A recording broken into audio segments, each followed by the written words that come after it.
Bienvenidos a este nuevo episodio del Think Tank Podcast. En esta ocasión vamos a contar con el coronel Pedro Baños, un increíble geopolítico, especialista en seguridad, terrorismo y sobre todas las cosas un gran maestro. De verdad que este episodio es de extrema importancia y de extremo interés.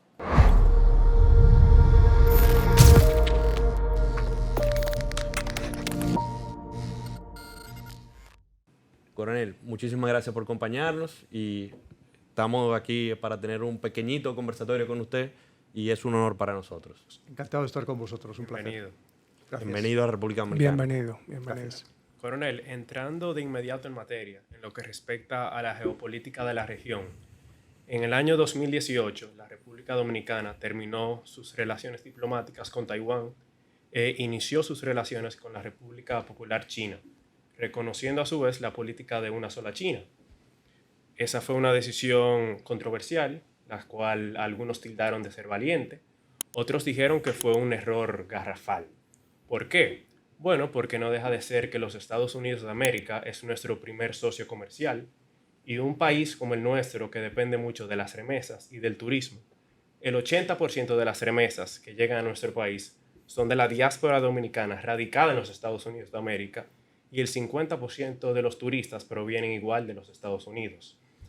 Entonces, en una situación global donde los gobiernos de izquierda, especialmente en América Latina, están teniendo un auge, ¿qué rol debe desempeñar la República Dominicana en este debate de hegemonía mundial entre Estados Unidos y China? Cuando, si bien es cierto que los Estados Unidos tienen una gran influencia sobre nuestra estabilidad política y económica, no deja de ser también que nuestro país es un aliado estratégico en la región para los Estados Unidos, tomando en cuenta lo dicho, que nosotros somos un país caracterizado por tener gobiernos de centro, con una estabilidad política y económica bien marcada, lo cual es ideal ante el auge que está teniendo las izquierdas en América Latina.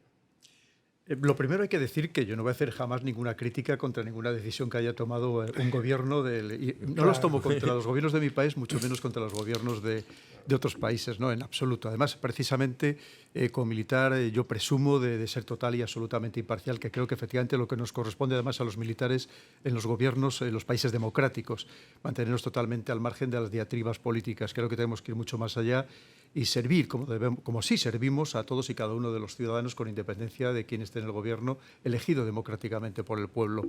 Lo que sí que es cierto es que esto es una tendencia generalizada, ¿no? Hay que pensar que ahora mismo, a día de hoy, hay solamente 13 países en el mundo que siguen reconociendo, estados, porque no son países, por ejemplo, uno de ellos es el Estado Vaticano, que siguen reconociendo a Taiwán y no reconocen a la República Popular China, a Pekín, ¿no? Por tanto, esto es una tendencia, como digo, que va incluso en aumento. Los últimos casos en el continente americano ha sido el de Honduras, anteriormente el de Nicaragua. Es decir, que no es un caso único, ni muchísimo menos el que me comenta. Por ejemplo, si nos referimos al continente africano, de los 54 países allí existentes, hasta hace muy poco, la mayoría reconocían a Taipei y no reconocían a Pekín. Y en cambio hoy solamente hay un país que sigue reconociendo a Taiwán, que sigue teniendo relaciones diplomáticas con Taiwán, que es Suazilandia. Quiere decir una vez más que esto ha sido una acción, por una parte brillante por parte del gobierno de Pekín para ir atrayendo, normalmente a través de diplomacia económica, a otros países hacia su seno. No significa que todos esos países que decimos que han roto relaciones diplomáticas con Taiwán no mantengan relaciones económicas con Taiwán, porque en algunos casos siguen manteniendo una oficina comercial o una oficina, por así decirlo, económica en estos países. Y además, usted decía que Estados Unidos aquí ha sido el garante de la estabilidad del país. ¿Por qué no podemos pensar que China también puede ser garante de estabilidad en otros países?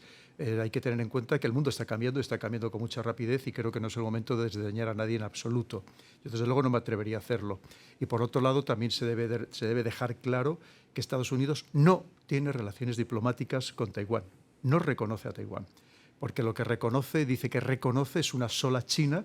Obviamente a Estados Unidos le gustaría que fuera una China absolutamente democrática o de corte democrático, como lo es Estados Unidos, pero no reconoce que existan dos Chinas y, por tanto, no reconoce ni siquiera a Taiwán, a pesar del apoyo decidido que tiene hacia Taiwán, especialmente en el ámbito militar de la defensa, ¿no?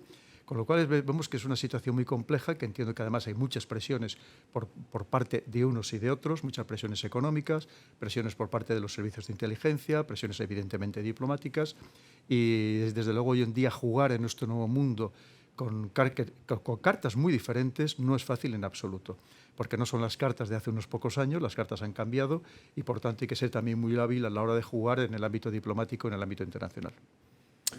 Ok, excelente, coronel. Una cosa, ¿qué usted entendería o cuál es el estado actual de las tensiones de Estados Unidos contra China, visto que se pronostica una intervención bélica entre ambos países aproximadamente para 2025? ¿Podría ser Taiwán un lugar donde se pelee una guerra tradicional como la que se conoce? Es decir, ¿podría ser un proxy war en Taiwán? ¿Qué usted ve sobre esas tensiones? ¿Se han exacerbado? ¿Qué usted nos podría comentar sobre eso? Sin lugar a dudas, Taiwán es ahora mismo el principal punto de fricción entre Estados Unidos y China, no cabe la menor duda. Es cierto que algún general estadounidense ha dicho que efectivamente casi pronosticaba la guerra para 2024-2025. Si atendemos a los ejemplos históricos de situaciones similares en los que hay un intento de cambio de poder, sea regional o sea mundial, evidentemente si hablamos de ejemplos históricos muy antiguos eran poderes regionales porque ni siquiera se conocía a todo el mundo, pero vemos que la inmensa mayoría de los casos, prácticamente en todos, ha terminado desembocando en un enfrentamiento, que podemos decir, militar de alta intensidad. Es decir, mucho más allá del enfrentamiento que ahora ya existe, que se realiza con instrumentos económicos, incluso con instrumentos psicológicos, para intentar, digamos, desbancar, por un lado, el caso de Estados Unidos, para intentar desprestigiar y minimizar las acciones del otro adversario, que quiere ocupar su lugar, y por parte de China, evidentemente, pues también las acciones que pretende para desbancar, quitarle el trono mundial a su gran adversario, que ahora mismo es Estados Unidos. Lo que pasa es que ahora mismo a China tengo la sensación de que no le interesa ese enfrentamiento bélico, todavía no tiene la suficiente capacidad militar, dejando por supuesto al margen las armas nucleares, que preferimos ni siquiera plantearnos su uso, sobre todo si hablamos de las armas nucleares estratégicas.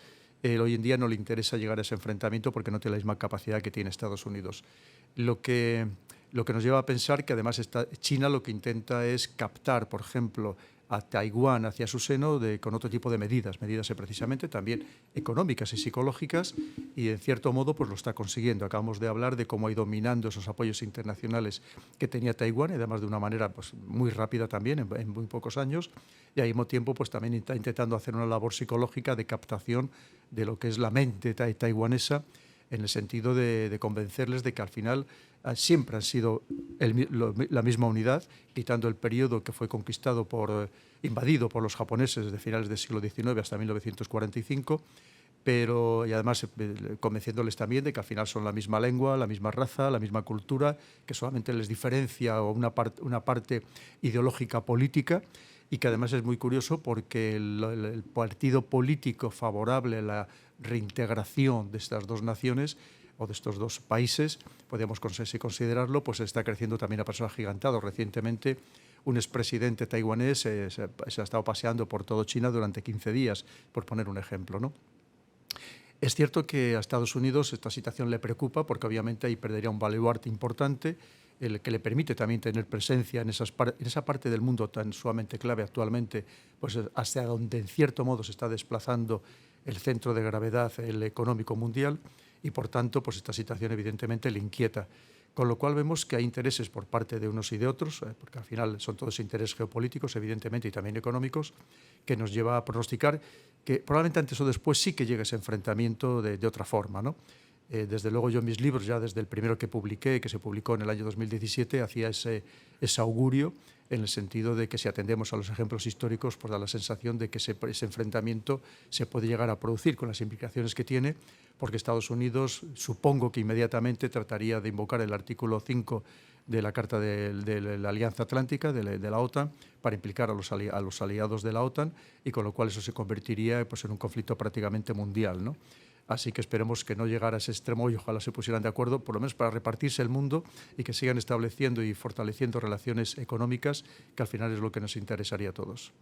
Claro. Coronel Baños, creo que sin temor a equivocarnos, en esta mesa pudiéramos decir que todos, quizás por una visión que tenemos, apoyamos la democracia, los sistemas políticos democráticos. Sin embargo, no es secreto para nadie que en algunas jurisdicciones, algunos países, y de hecho conversando con la gente en la calle, podemos escuchar que hay quienes están de acuerdo quizás con un sistema autoritarista.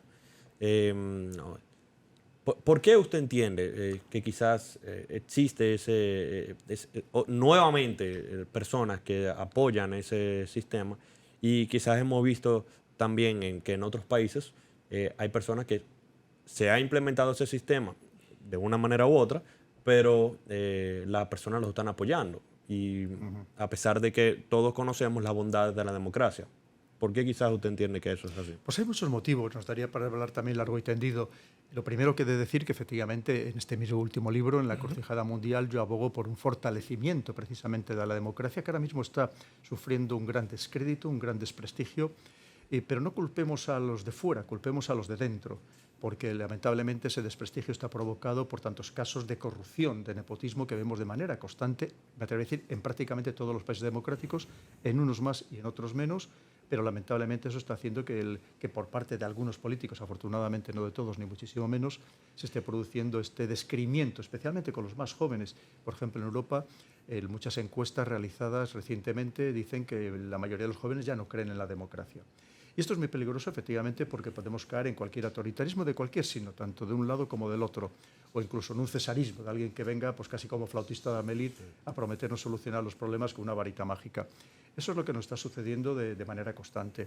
Entonces, tenemos un problema interno, un problema que tenemos que solucionar las democracias, efectivamente, porque sobre todo países que en algunos casos nos ha costado mucho esfuerzo, muchos años, llegar a tener esta democracia, por imperfecta que sea, y corremos el riesgo de que efectivamente podamos perderla.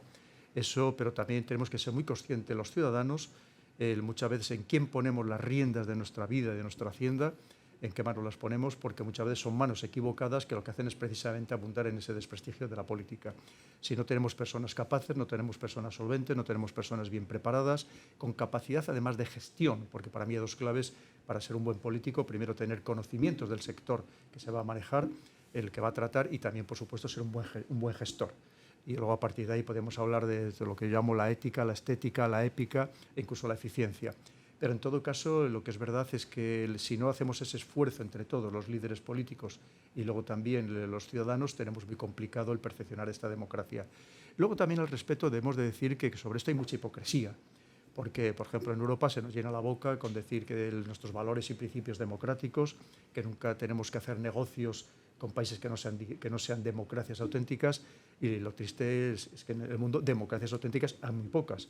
Hay que pensar que según la unidad de inteligencia de la revista The Economist, que saca todos los años una relación, apenas hay 20 países que se consideran democracias plenas, los demás se consideran democracias imperfectas, y la mayoría son o regímenes híbridos o clarísimamente sistemas autoritarios donde vive más de la mitad de la población mundial. Y por tanto, pues esto muchas veces nos lleva a esa situación de hipocresía, que cuando acusamos, por ejemplo, a China de sistema autoritario, y entonces hay quien evidentemente eso le invalida para hacer cualquier tipo de negociación con este país, pero en cambio no tenemos ningún problema con hacer negocios con países que están muy por debajo incluso de China en valores, digamos, democráticos, que no los tienen en absoluto, por supuesto, todavía considerados mucho más autoritarios, y en cambio pues no tenemos ningún reparo en que patrocinen equipos de fútbol o que vayamos todos a celebrar allí la Copa del Mundo, ¿verdad?, de fútbol.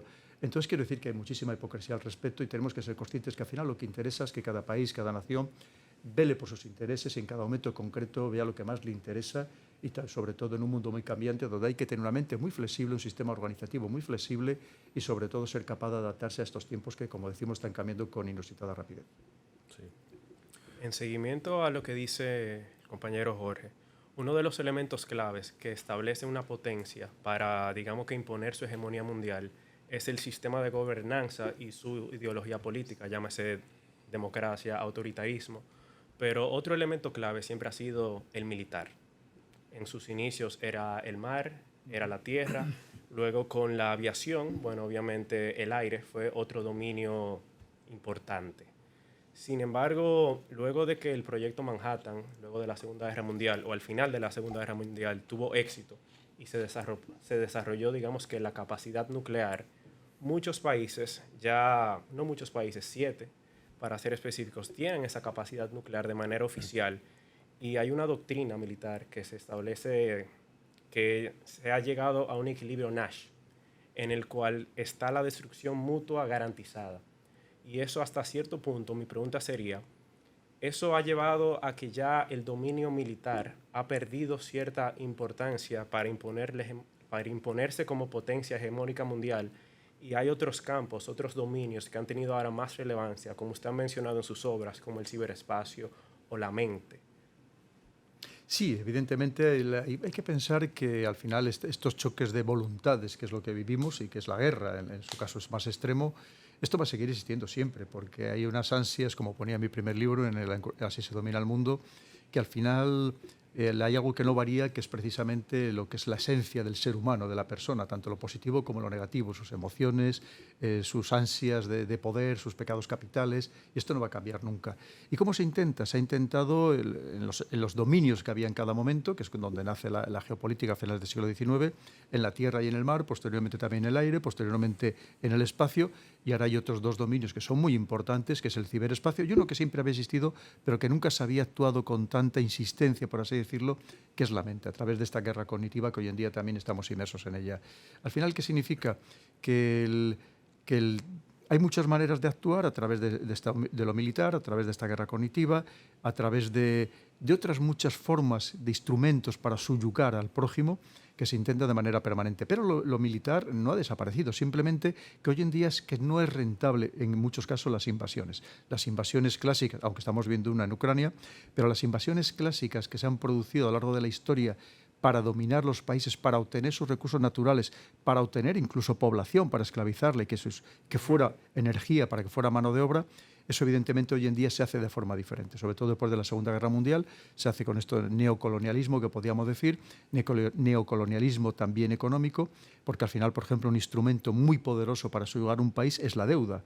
Recordemos lo que decía John Adams, el segundo presidente de Estados Unidos, que decía que hay dos formas de esclavizar un país. Una es la espada y otra es la deuda. Claro. Con lo cual muchas veces no es necesario ni siquiera recurrir a la espada. Es más, si recurres a la espada, lo que te vas a encontrar es con una oposición, porque alguien está viendo en la calle los carros de combate o están viendo en el aire los aviones de combate.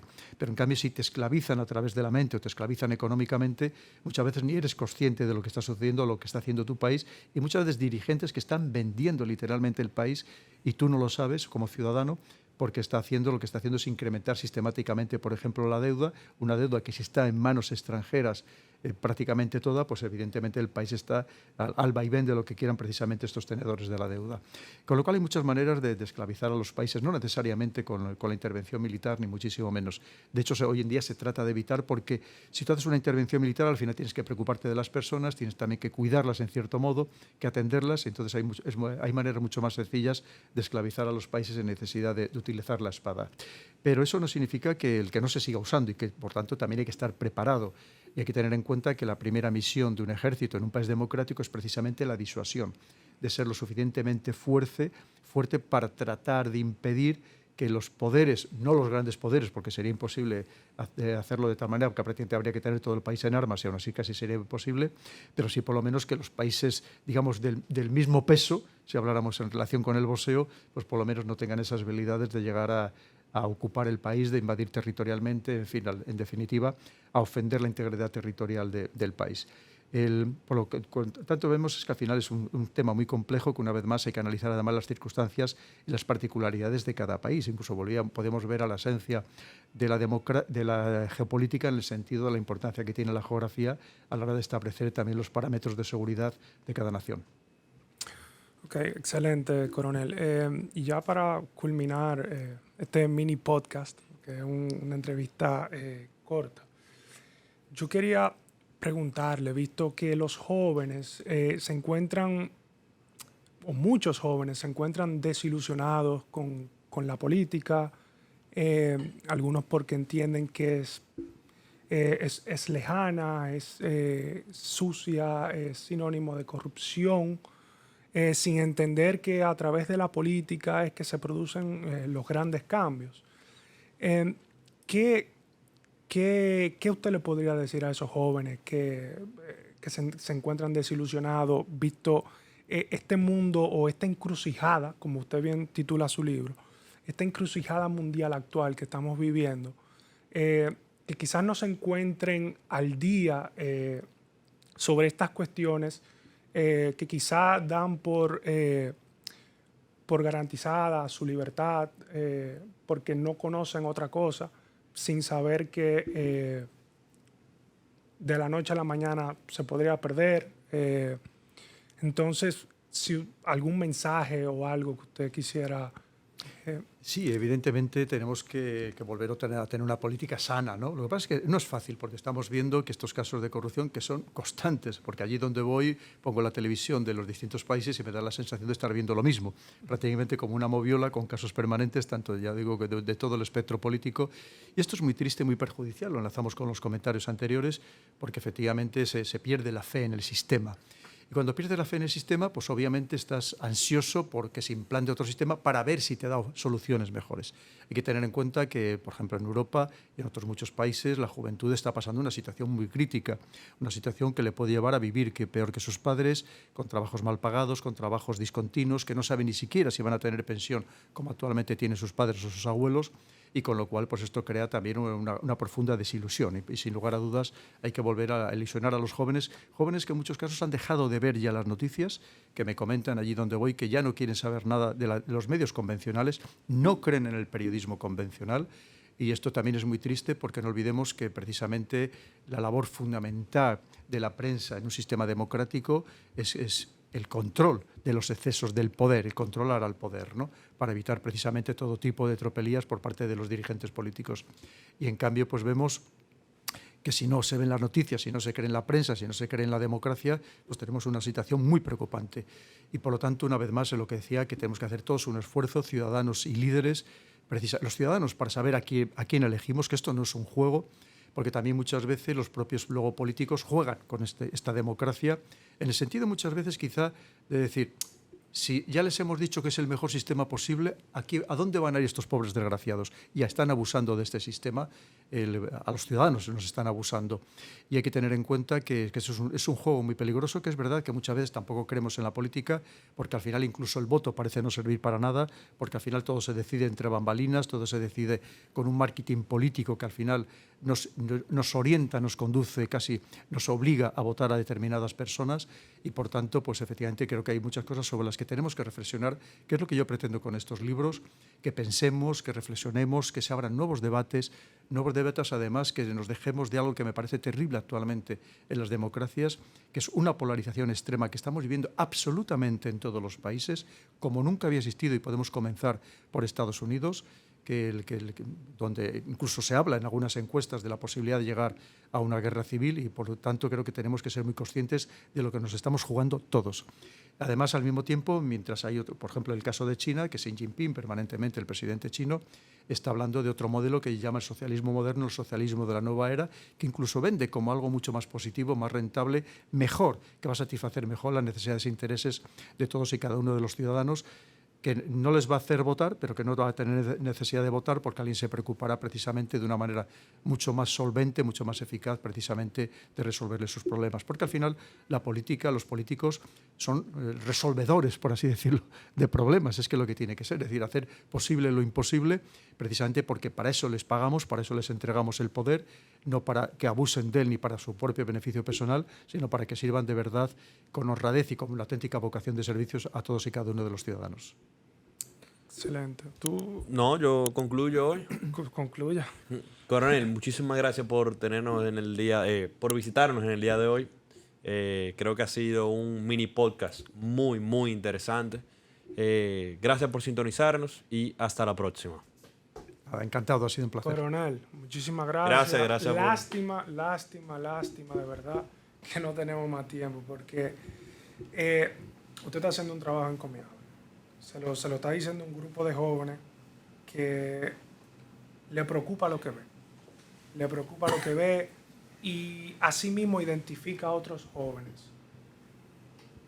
que quizá no tengan la valentía de hablar, pero que sienten lo mismo. Hay una situación rara.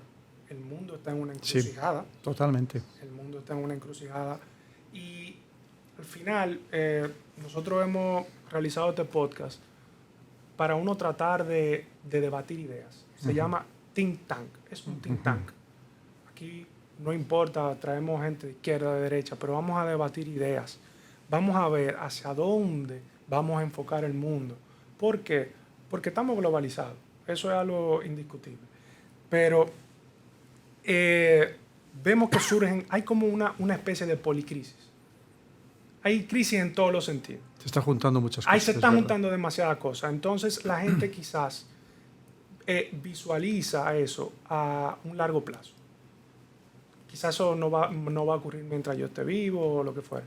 Y lo que no están calculando es que dentro de los próximos 5 años el mundo va a dar un giro de 180 se está precipitando todo. Eso es lo que trato de alertar constantemente. Inteligencia artificial, temas geopolíticos, la caída de un imperio, sube otro, el dólar como moneda reserva.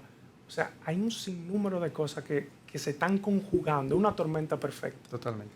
Que tumba cualquier gobierno y se cuela, en buen dominicano, entra cualquier otro sistema que venda sueño. Sí. Entonces, entendemos que eso es un peligro y también entendemos que usted está haciendo un gran trabajo. Sabéis que el libro está dedicado a los jóvenes, ¿no? Sí. Precisamente porque el futuro es vuestro. Nosotros ya tenemos poco que hacer, nosotros ya tenemos más pasado que futuro, ¿no?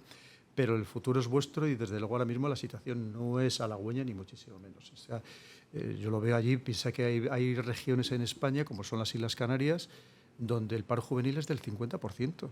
Es un auténtico drama, ¿no? Claro. Y una media en toda España que puede ser de un 25%. Y además, incluso el que está trabajando, en la inmensa mayoría de los casos, pues incluso personas muy bien formadas. No pensemos personas que han estudiado en el extranjero, que tienen hasta un doctorado, que hablan varios idiomas y con sueldos absolutamente ridículos.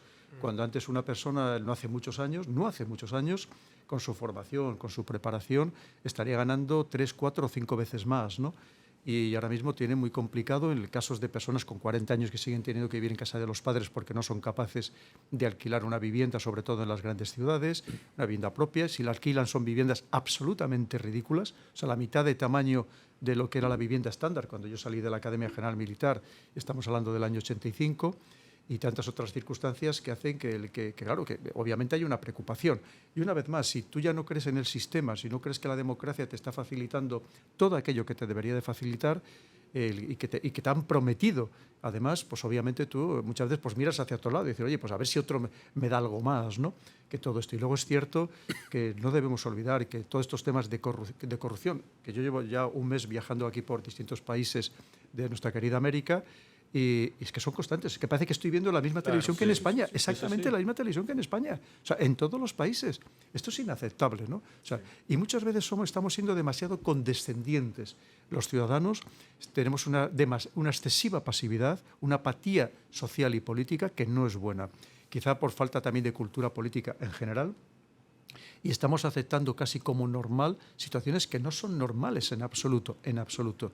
Y esto hay que poner orden y tenemos una vez más también que mirarnos hacia nosotros, todos y cada uno de los ciudadanos, para ver cómo podemos entre todos poner ese orden antes de que termine todavía de debilitarse muchísimo más la democracia. Y claro que me preocupa, ya sabéis que yo lo digo constantemente, lo pongo en los libros, e incluso en un opúsculo que salió para la 5ª edición, solamente 2.000 ejemplares que se vendieron en un día, que se llama Detox Social, precisamente contra la manipulación mediática y política, ¿no? Que también estamos sufriendo todos los ciudadanos, que en cierto modo iba orientado a los procesos electorales de cómo deberíamos votar, haciendo una profunda reflexión los ciudadanos, no dejándonos arrastrar por inercias, por cuestiones personales muy partidistas, sino que de verdad pues pensemos en lo que estamos jugando con toda la sociedad y sobre todo con la sociedad del futuro, una vez más pensando en los jóvenes. Sí, y en su libro me gustó en un apartado que usted tiene. Usted habla que uno de los grandes problemas de la democracia en este momento es la falta de líderes. Y eso me acordó una frase de Churchill que él dice, el problema de las generaciones que vienen es que las personas quieren ser importantes en vez de ser útiles. Totalmente. Y yo creo que uno de los problemas del liderazgo es precisamente lo que usted menciona, que nosotros queremos tener líderes socialmente aceptados, pero no líderes de verdad, con carácter, con determinación, con carisma, por que muchísimas te cosas. apetezca seguir, líderes que de verdad te muestren competencia, ¿no? Fíjate, otra frase que se le atribuye a Churchill se le atribuye muchas Sí, frases y no todas sí, eran de él, claro. que decía que el ser humano es el único animal que se deja guiar no por los más fuertes ni por los más listos, porque todos los demás animales de cualquier especie, evidentemente el líder siempre es el más listo o el más fuerte, ¿no? Y en cambio aquí no es el caso. Y además yo creo que vamos hacia atrás en este sentido. Tenemos el caso bien claro del pobre señor Joe Biden, que creo que ya se merece una jubilación. Lo último que está corriendo ahora mismo por las redes sociales, que dice que Putin estaba perdiendo la guerra en Irak. O sea, ya es el colmo de los colmos, ¿no? Es decir, y esta es la persona que se supone que está liderando lo que llamamos el mundo libre, que es el país abanderado de la democracia, que se ha empeñado en expandir la democracia por el mundo, y creo que estamos nosotros mismos cayendo en un gran ridículo. Y además es cierto que los otros sí que tienen líderes muy carismáticos, además líderes que nos guste o no, muy seguidos por su pueblo, de verdad. Yo pongo aquí, hago algún análisis de algún ejemplo.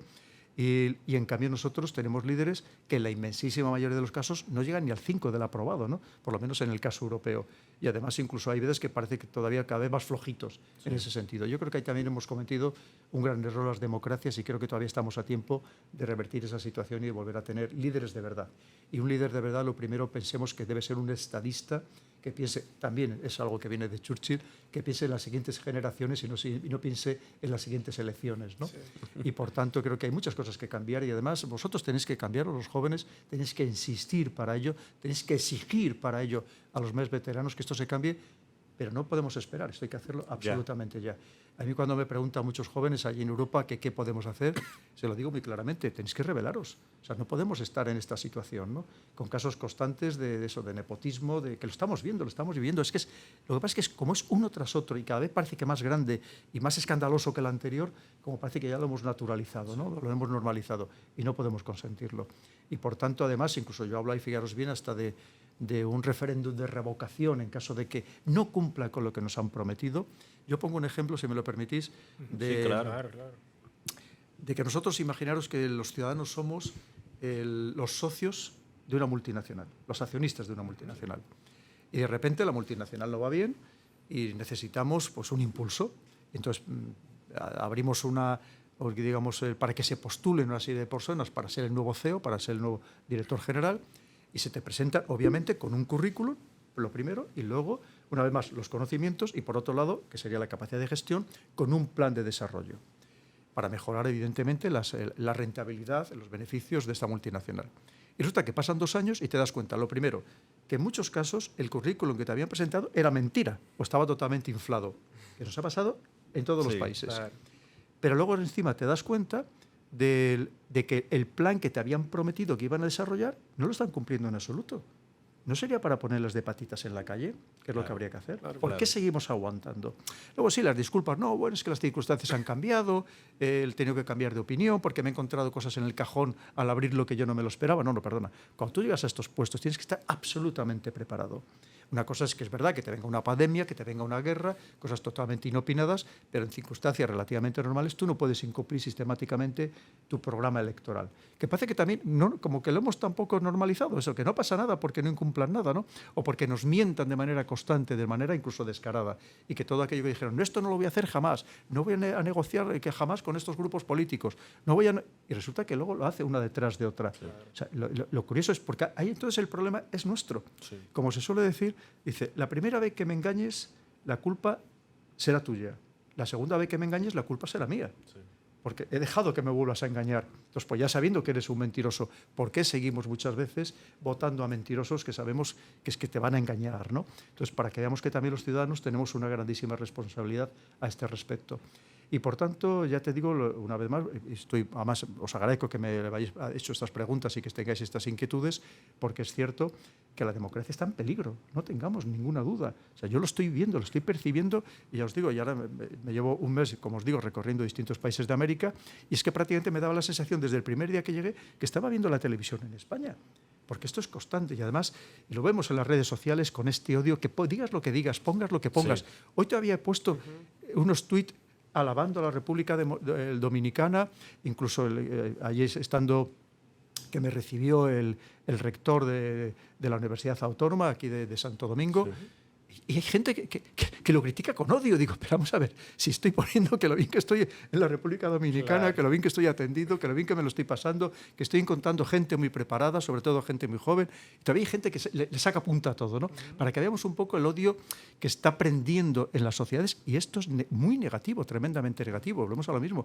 Pensar la situación que se está viviendo en Estados Unidos, de polarización extrema, que veremos a ver cómo acaban. Y al final, si allí acaban mal, pues esto va a tener un reflejo, lamentablemente, en el resto de los países democráticos. Claro. Así es.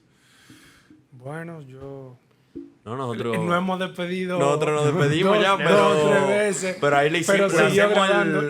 Pero usted tiene una agenda muy apretada. Nosotros sabemos que usted tiene una agenda muy apretada. Si queréis 5 minutos más, porque estoy muy a gusto con vosotros. Porque además, os lo digo de verdad, ya os digo que basta que cuando nos conocíamos, el que seáis jóvenes, pues me hace una especial ilusión. Vuelvo a insistir que este libro está dedicado, y lo ves en el epílogo, como hay la carta modelo, incluso que nos enviaría cualquier joven a los más veteranos, casi pidiéndonos auxilio, pidiéndonos socorro. ¿Qué estáis haciendo con nosotros? O sea, darme otra vez esperanza, ilusión, porque si la juventud no tiene ilusión, ¿qué futuro nos espera? Vosotros sois el futuro. Totalmente. Y todos tenemos que trabajar hacia ese futuro, ¿no? Y además, con muchas más cuestiones que evidentemente queda mucho por perfeccionar. También hay que pensar, mira, hay algo muy importante. Hay muchos países que en realidad son democracias muy ficticias. Vamos a ver, hay una serie de principios que para mí son básicos, que deben de verdad, digamos, valorar el significado de la democracia. Es decir, uno de ellos, por ejemplo, es, claro, que haya las mínimas desigualdades e injusticias sociales posibles. Es decir, que haya una amplia clase media, que al final es lo que da estabilidad a un país, y sabemos que hay países donde hay una élite que sí que domina el país, pero que el resto está prácticamente marginado de la sociedad, ¿no? Y además con unas diferencias sociales, con el riesgo que ahora mismo tiene, porque todo el mundo se está viendo y ves al lado de los rascacielos más fastuosos, ves miles de chabolas. Y esto es inaceptable. Y luego hay otro principio para mí básico, el que es la movilidad social, que cualquiera, de verdad, alguien que valga, que tenga capacidades, que quiera esforzarse y trabajar, provenga de las capas más humildes de la sociedad, pues por alcanzar puestos de responsabilidad, tanto en lo público como en lo privado. Y es cierto que no se está produciendo eso. Entonces, ¿qué sucede? Que precisamente este socialismo moderno, este socialismo de la nueva era, lo que dice, nosotros vamos a llevar un mundo mucho más justo con nuestras medidas, que es una mezcla entre comunismo y capitalismo, que además ven bien que la gente se enriquezca porque creen un poco, sería el principio calvinista, ¿no? Protestante, en el sentido de que el rico enriquece al conjunto de la sociedad, y establecen ahí ese equilibrio de tal manera que convencen a muchas personas que eso es positivo para ellos. Y es verdad que lo que lamentablemente sobra en el mundo pues son injusticias de todo tipo, ¿no? Y por tanto es algo que también, si no perfeccionamos las democracias y tratamos de evitar esas injusticias al máximo, es decir, siempre se tenga de una orientación ideológica a otra, creo que nunca debemos perder esa conciencia social de mejorar la sociedad entre todos. Porque al final lo que da verdadera estabilidad es esa amplia clase media, que siempre va a haber gente desfavorecida, muchas veces por mala suerte, otras veces por mala cabeza. Y también es verdad que siempre habrá gente, oye, que haga esfuerzos superiores o que tenga más suerte en la vida y que tenga una situación económica más solvente que el resto. Pero creo que verdaderamente lo que da esa estabilidad es esa clase media. Clase media que incluso está desapareciendo en Europa, es decir, en países donde más o menos se había conseguido, e incluso en algunos otros ni siquiera se está llegando a ella, simplemente pues porque no ha existido nunca, y en este momento, desde luego, no es el momento de creación, lamentablemente, de esa clase media. Creo que vosotros como jóvenes también tenéis que nunca perder ese norte de conciencia social, porque eso es lo que hace grandes a las democracias. Lo demás, si no, son democracias falsas. Sí. Que sí, iremos a votar, pero al final todos sabemos a quién se vota, por qué se vota, los poderes económicos que hay detrás, los poderes mediáticos, y por tanto son al final un conjunto de circunstancias que nos debe llevar a todos a esa reflexión para ver cómo claramente podemos mejorar la democracia. Excelente. Sí, una pregunta, coronel. Al margen de quién sea ahora mismo actualmente la primera potencia del mundo o no, históricamente Estados Unidos ha sido, digamos que, el mejor ejemplo de una democracia, donde desde el 1776 nunca ha habido un dictador. Todas las otras potencias de Europa en algún momento han tenido por lo menos algún tipo de gobernante autoritario.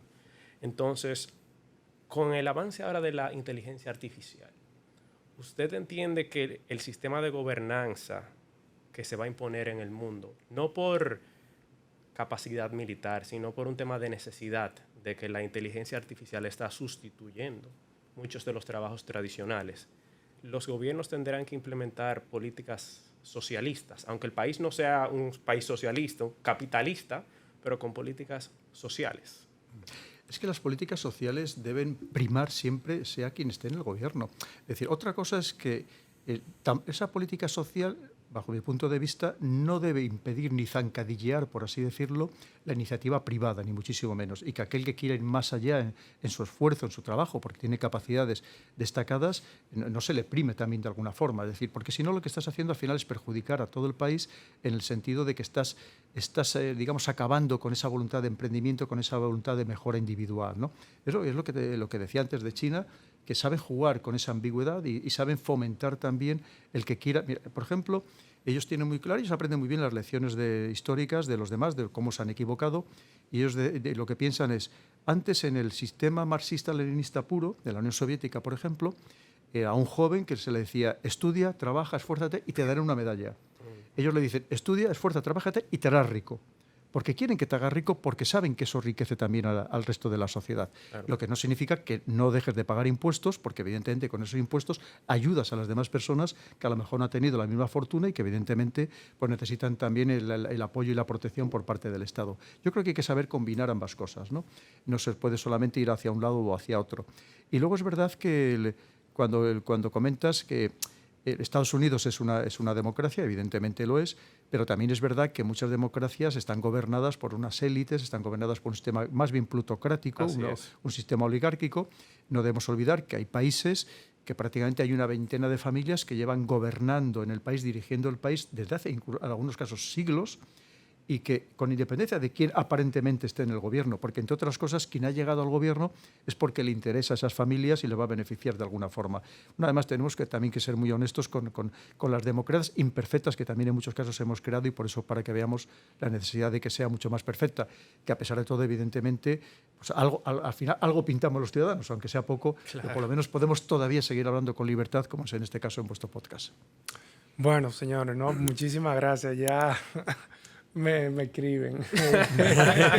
El coronel tiene compromiso. Bueno, nada, coronel, muchísimas gracias. De verdad que sí, para nosotros ha sido un placer tenerlo aquí con nosotros y conversar todos estos temas tan interesantes. Ojalá, si Dios nos lo permite, tenerlo en un futuro. Pues estaré más que encantado, y además, como veo que sois personas muy bien formadas, muy bien preparadas, muy ilusionadas por mejorar vuestro país, pues a ver si os metéis en política, que seguro que lo haríais muy bien. Así que no dudéis en hacerlo. Además, fijaros bien, que precisamente que no os eche para atrás este desprestigio de la política, porque eso es lo que lleva a que muchas veces quien va a la política, los más mediocres, porque verdaderamente hay personas capaces, personas válidas, no quieren meterse porque entre otras cosas van a sufrir ataques personales, van a sufrir ataques a su familia. Hoy hay que ser muy valiente para meterse en política siendo verdaderamente una persona de altas capacidades y con buena preparación. Pero creo que precisamente es un servicio que hacéis a vuestro país, las personas más capaces, dándolo todo, como os decía, con esos principios de ética, estética y épica, en el sentido de honradez, transparencia y vocación de servicio, y todo ello rodeado de una alta eficiencia, que al final es lo que se busca, recordar conocimientos y capacidad de gestión. Y seguro que vosotros sois personas preparadas, que todavía os podéis preparar y formar muchísimo más, que esa la formación tiene que ser constante, si no mirar mi caso, y por tanto creo que siempre tenéis que dar ese paso más allá en beneficio de vuestro país, y ya que estamos en nuestro mundo, también de la hispanidad, que ojalá estemos todos mucho más hermanados. Así que muchísimas gracias, os agradezco enormemente que hayáis contado con mi análisis, con mis opiniones. Muchísimas gracias. Gracias. Encantado.